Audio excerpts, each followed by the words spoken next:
നോക്ക് നോക്ക്, വേഗം അവളുടെ നോട്ട്ബുക്ക് എടുക്ക്. നോക്കടാ, നമ്മുടെ ക്ലാസ് ടോപ്പർ കൃഷ്ണ സ്കൂളിലേക്ക് ഫോണും കൊണ്ടാ വന്നേക്കണേ. എന്താടി പറയണേ ശരിക്കും? സ്വിച്ച് ഓഫ് ചെയ്ത് വെച്ചേക്കാ. ഒരു കാര്യം ചെയ്യാം, ഇത് എന്റെ ബാഗിൽ വെക്കാം. ഇനി മുതൽ ഈ ഫോൺ എന്റെയാ. എടി, നമ്മൾ അവളുടെ നോട്ട്ബുക്ക് എടുക്കാനല്ലോ വന്നത്. ഇത് കണ്ടിട്ട് ഏതോ വില കൂടിയ ഫോണിന്റെ പോലെ ഉണ്ട്. എനിക്കറിയാം എന്താ ചെയ്യേണ്ടതെന്ന്. നീ ഇതിനെപ്പറ്റി ആരോടും വാ തുറക്കാതിരുന്നാ മതി. എടി പക്ഷേ സ്കൂളിലേക്ക് ഫോൺ കൊണ്ടുവരാൻ പാടില്ലാത്ത കാരണം ഈ കാര്യം അവൾക്ക് ആരോടും കംപ്ലൈന്റ് ചെയ്യാൻ പറ്റില്ല. ഓ, നിന്റെ ഒരു ബുദ്ധി.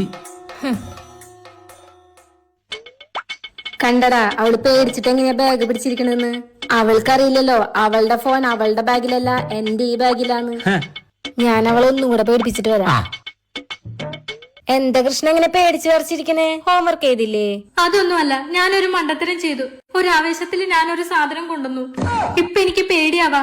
അത് ആരെങ്കിലും പിടിച്ച എന്റെ ഇമേജ് പോവും. രസപ്പെടല്ല, നിന്റെ ബാഗിൽ ഫോണില്ലാന്നറിയുമ്പോഴാണ്. എടി, എനിക്ക് പേടിയാവാടി. നീ ഒരു കാര്യം ചെയ്, ഈ ബാഗിലുള്ള ഫോൺ എടുത്ത് പുറത്ത് കള. പുറത്തോട്ട് കളയാനാ? എന്തിന്? എന്താണ്ടായേ? എടി, ഇപ്പൊ ക്ലാസ്സിക്ക് പ്രിൻസിപ്പൾ വരും.